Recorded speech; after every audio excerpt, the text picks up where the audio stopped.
Hello, the date is August 20th, 2019, and this is a brief summary on how to fill out the State Bowling Championships roster and registration forms for Special Olympics Montana.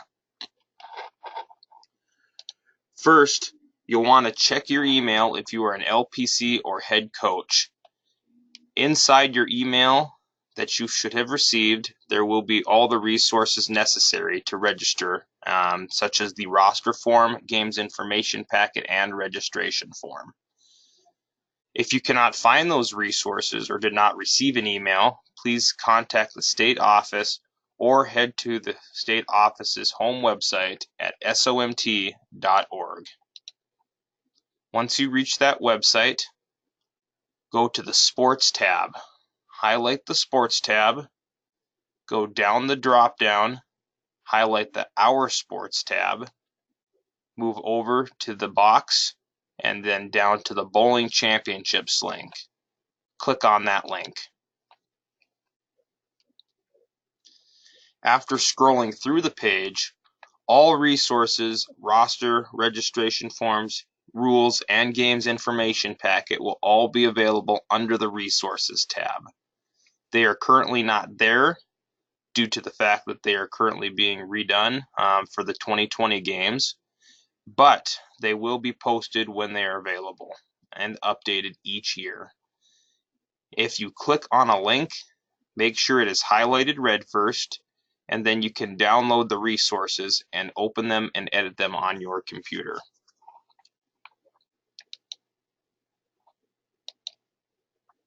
So first, we're going to highlight how to fill out the roster form for the bowling championships.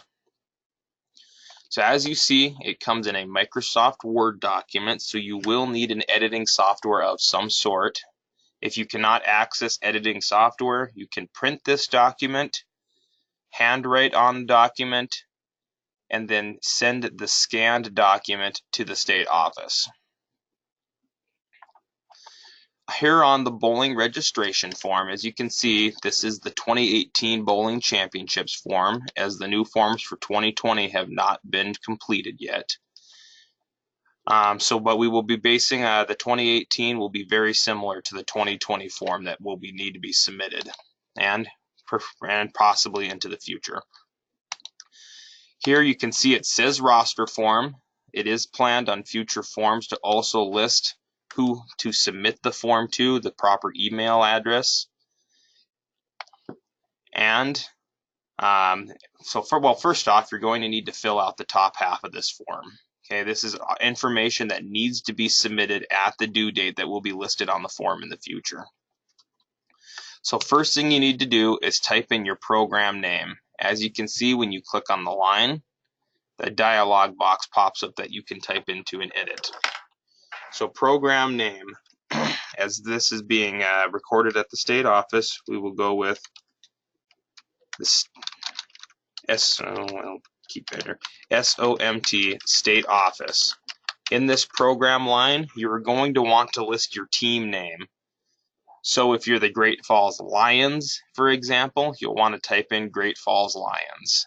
If you're the Kalispell Crushers, you'll want to type in Kalispell Crushers. So whichever your team name is, type it in that line.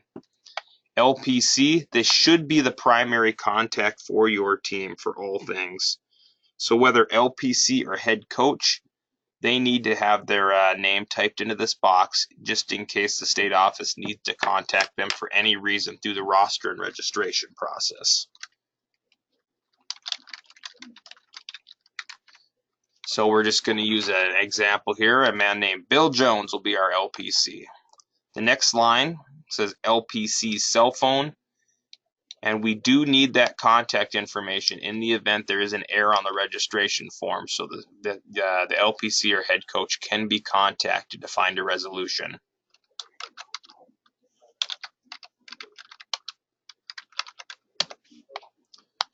Okay, so now that the top half of that information is filled out, you're going to want to look at the location and highlight which location you plan on attending. So we'll say from the state office here in Great Falls, our closest bowling tournament is going to be Havre. So we're going to highlight the Haver tournament, if I can get it here, and we want to highlight that yellow. As you can see, the dates are also listed below each tournament, and keep in mind these were the dates for 2018. They are altered for 2020, but you're going to want to highlight the tournament that you will attend or bold the letters. You are not currently required to attend the tournament closest to your home city, although that is preferred. If you cannot attend the tournament closest to your city, please list a reason and/or be ready to receive a call from Special Olympics Montana as to why you need to attend a different date in a different location. Now that that top information is filled out, you're going to want to move on to the bottom half of this information.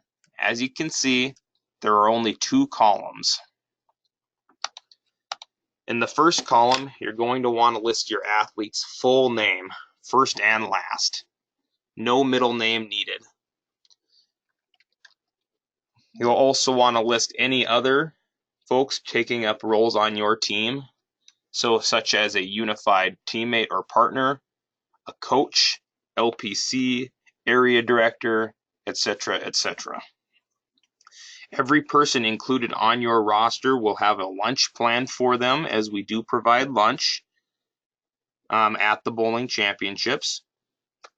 So if you're anyone on your team that is going to receive a lunch and is registered with Special Olympics Montana as part of your team, list them on this section. So first thing we're going to list is Smith, and we'll say John is an athlete. Moving on to the next one. Sarah is also an athlete.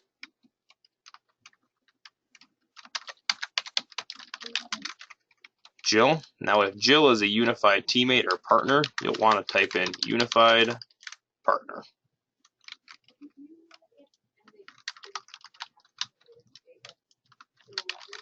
Laura may be the coach for the bowling team. Now if Bill, as you can see, Bill up above is listed as the LPC, you'll also want to list Bill down below as either LPC or a coach. In this case, we're going to list him as an LPC. And you do that and continue this process for the entirety of your team until this roster form is completed. As you can see, it goes on to 3 pages. If you need more than 3 pages, just extend the document onto a 4th or 5th. Again, you need to fill all information at the top of the roster form, as well as the first and last name of all competitors for your team and what role they are going to serve on your team. Now the registration form. This is the form that includes all that information that you just listed, as well as the scores and what events you are going to place your athlete in. Now again, this is for the 2018 Bowling Championships form we are using. This will be altered a bit at the beginning with the 2020 Bowling Championships. So just keep in mind the dates on this form, again, are not correct.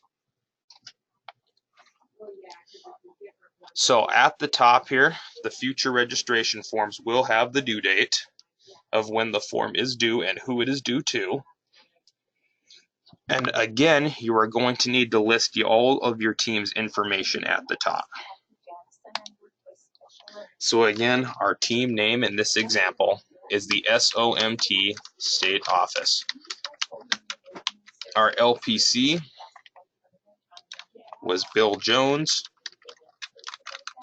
and our LPC's phone number was that. As you recall from the previous form, we needed to highlight or bold the name Haver for the team.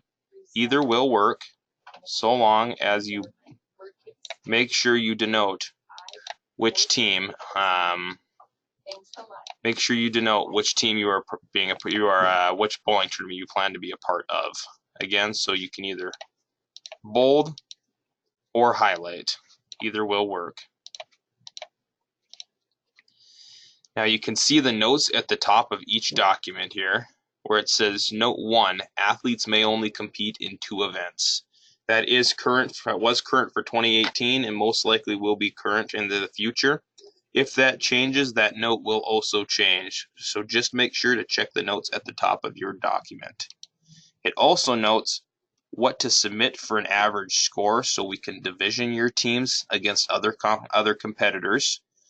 And it says here a 3-game team average, which will probably stay the same. But again, check your notes into the future. So the first section you're going to want to fill in is the volunteers section.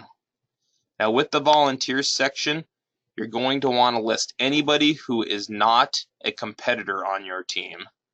So LPCs, volunteers, coaches, area directors, anyone who is coming as a part of your team and is not a unified partner or an athlete, you'll want to list in this section. So if we recall from the previous form, we had Laura Jones and Bill Jones, who were our 2 folks who weren't attending as a competitor. As you see, we have an athlete, unified partner. You know what, we'll type in one more unified partner here, just for example's sake here in the future.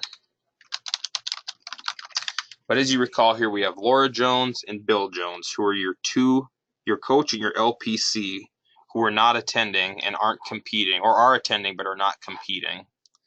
So if you move back over to the registration form, you're going to want to type in again Bill Jones's name, his role, and you're going to want to type in Laura Jones's name and her role. In this case, it was typing in orange. You can leave that orange font if necessary. Whatever font is available, go ahead and leave. In this case, I'm just going to switch it back to black because that stands out a little bit more. Once you have all of your volunteers, LPCs, coaches, etc. listed in this section, you can move on to the next section. Now, the next section is divided into 3 subsections. Section number 1 is singles bowling. Section number 2 is doubles bowling. Section number 3 is team bowling. These are currently the 3 events offered at Special Olympics Montana, and your athletes or teams may compete in 2 of the 3 events at this point. Again, check your updated information to see if that changes in the future.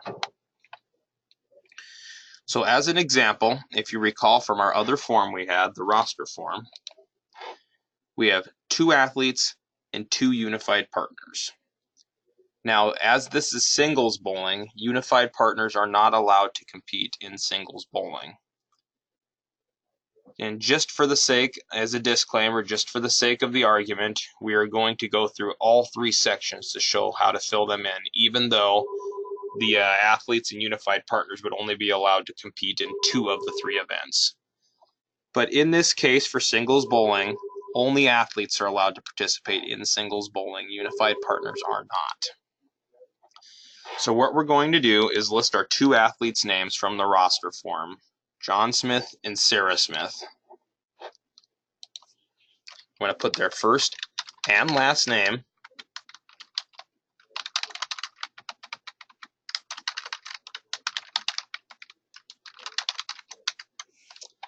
Then we're going to go over here to the 3-game average score. Now the 3-game average score is your athlete's 3 best games from practice all averaged out. So if John Smith, as an example, bowled and his 3 best games were a 90, a 100, and a 110, you would add those 3 games together and divide them by 3, which would come out to an average of 100, and you would type that in. For Sarah Smith, we would do a similar thing, and we'll say her average score was 140. It is very common for athletes to have average scores from anywhere from 10 to 150. So again, these scores that I'm typing in are just examples. On the next section, you would move over here to the final two columns. The first column asks if John or Sarah Smith require the use of a ramp to help them bowl. So putting a ball up on a ramp and bowling it by themselves. In this case, we will say John does require a ramp and Sarah does not. So if an athlete does require a ramp, you're just going to want to type in the letter Y. If the athlete does not require a ramp, you're just going to want to type in the letter N. In the final column, you would also type in a Y or an N if your athletes need assistance while they're bowling on the ramp. For singles bowling, there are multiple events available. There are traditional singles bowling, which is where an athlete would go up and bowl in a traditional form. There is singles ramp bowling, which is where an athlete would utilize a ramp. They would pick up a ball, set the ball on the ramp, and bowl it by his or herself. And then there is singles ramp assisted bowling, where an athlete has the assistance from a coach or volunteer to help bowl the ball.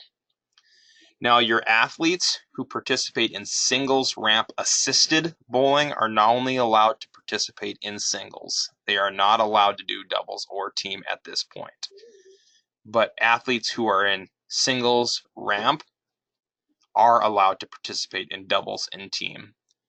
So since we only had 4 total people, what we're going to list here is that John and Sarah do not require assistance. If one of them did require assistance, again, the one that requires assistance cannot participate in doubles or team at this point. Again, that may change into the future, so be sure to check the updated rules and regulations for the year you are filling out your registration and roster form.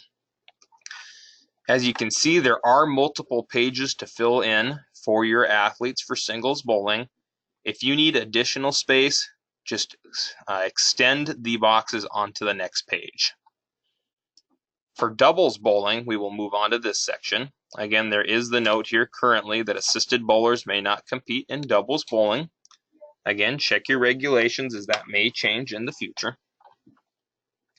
But what we're going to do for doubles bowling is we're going to type in the 2 different types of teams that we may have going, whether a traditional team or a unified team.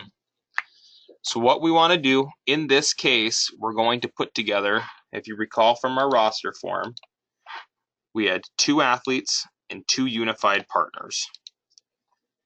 If we had on the registration form, if we were going to create traditional doubles teams with just athletes on the team, we would list the names, the athletes and their role, the doubles team's 3-game average, their team name, and whether or not they utilize a ramp.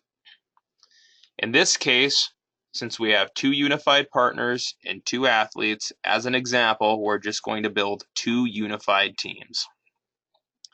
So for team 1, we're going to list our athlete, John Smith. And as a side note, athletes are not required to participate in multiple events. They can participate in only one event if they desire, but they can also participate at currently up to 2 events. So we're going to list John on team 1, and we're going to list Sarah on team 2. Now what we want to remember is to type in the role of each competitor and whether or not they require a ramp. So remember from above, John does require a ramp, so we want to type in the letter Y. Sarah down here is an athlete, did not require a ramp, so we'll type in the letter N. So if we go back and look at our unified partners from our roster form, we have Jill Jones and Hallie Smith. So depending on which one of them is on the team, you'll want to type them in to the assigned team. Make sure to list their role, unified partner. If you wish, you can also type the letter U to symbolize a unified partner. The folks at the state office processing this registration will understand what that means. And in this case, we're going to say that neither of the unified partners require a ramp, even though they might. But for this situation, we're going to say no. So the team here with John Smith, even though John is the only one who requires a ramp, would still make this a ramp doubles bowling team, whereas Sarah and Hallie are not a ramp doubles bowling team. When it comes time to division, the state office will do their best not to division ramp teams and traditional teams in the same heats, but just so everyone knows, that may be a possibility. So what we're going to do is we're going to take the 3-game average of John and Jill when they practiced together. So you want to make sure John and Jill bowl 3 games together in doubles format. You can reference the rules if you have any questions. So we'll say their 3-game team average was 85. And again, you don't need to type this into both boxes. As you can see, you only have 1 score needed, but you can type it into both boxes. They scored an 85 on their 3 games together. We'll say their team name is the Flying Squirrels.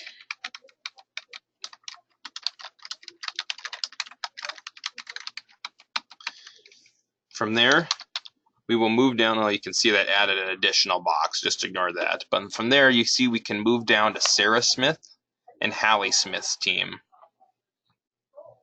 Here you'll want to list their 3-game average. We'll say that is a 90. And their team name. We'll say it's the Smith Sisters. And that is all that is required to submit your doubles teams. A team name, their first and last name, role, 3-game average, bowling together, and whether or not they're a ramp team. When you have completed your doubles bowling section, you will want to move on to the team bowling section if you have any teammates or competitors that are going to be doing team bowling. In this case, since we're currently only offering 2 events per competitor, if you were filling out your registration form, you would not be able to do team bowling. Again, for the sake of the argument though, we're going to go down and fill out the team information form. So we're going to, as you can see, you can have 5 competitors in team bowling. Bowling teams, as the rules currently read, may drop down to 4 teams of 4, but if a team drops to a team of 3, they have to scratch. So since we currently have 4 different competitors, we're going to go fill out a team of 4. So first we're going to want to list John Smith and Sarah Smith, the 2 athletes.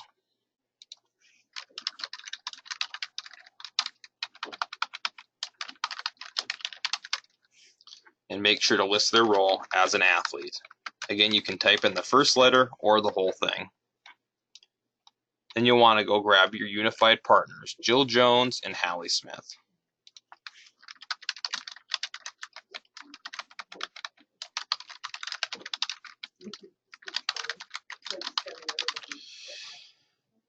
Next, you'll want to fill in the team's 3-game average. So make sure you have each one of your teams bowl together for at least 3 games, and then type in their 3-game average.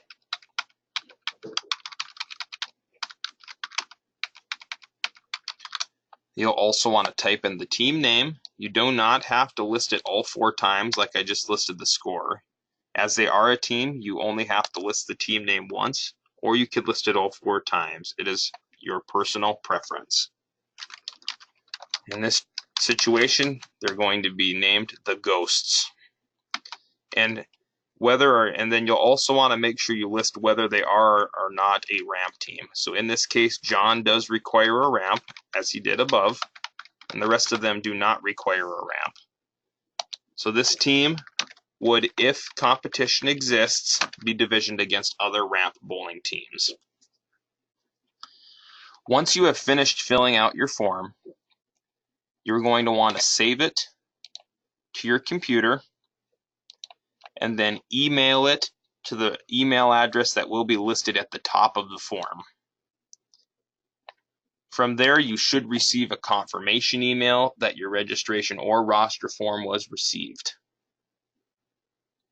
Thank you, and if you have any questions on how to fill out a registration or a roster form that were not answered on this video, feel free to contact the state office at 406-216-5327 to ask those questions.